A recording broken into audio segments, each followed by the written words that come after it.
Президент Садыр Жапаров балдарга жана жаштарга ыңгайлуу шаар сынагынын жеңүүчүлөрүн сыйлоо аземинде Бишкектеги коомдук транспортторго болгон жол киренин көтөрүлүшү боюнча өз пикирин билдирди.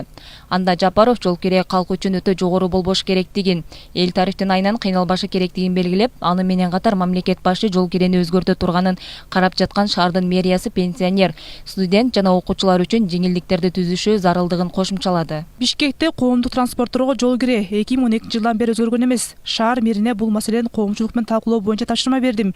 Эл тарифтин айынан кыйналбашы керек. Пенсия жана жөлөк пулдар да көптөн бери көтөрүлө элек. Бирок көп жылдан бери экономиканы өлүтүрө турган бир да завод фабрика курулбаганын түшүнүшүбүз керек. Чындыгында эле азыркы тапта өлкөнүн социалдык экономикалык абалы оор бойдон турат. Мындан улам коомчулук арасында айлык, пенсия, жөлөк пулдар көтөрүлгөн жок. Бирок башка нерселер кымбаттап жатат деп нааразы болгондор көбөйүүдө.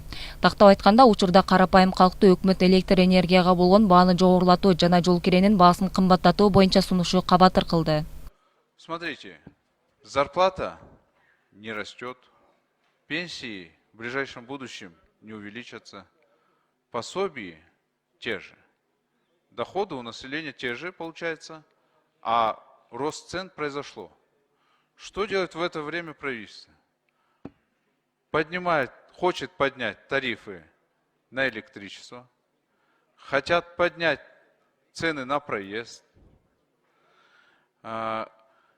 хотят, что еще делают? Пока вот еще вот такого ничего не слышал я. Пьют корень, отвлекают население. Но вот что конкретно планируется делать правительством в ближайшем будущем, чтобы население могло увеличить свои доходы?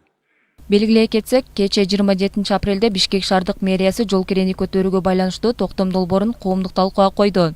Анда жол кире акысын жогорулатуунун 3 варианты. Биринчиси баарын ошол бойдон калтыруу. Экинчиси муниципалдык коомдук транспорттордо жол кирени 11 сом. Жеке фирмалык ташуучулар классындагы автобустарда жол акынын баасын 15 сомго көтөрүү. Үчүнчү вариант автобустар үчүн 15 сом. Троллейбустар үчүн 11 сом. Жеке транспорттук компаниялардын бардык класстагы автобустары үчүн 19 сом кылуу сунушталды.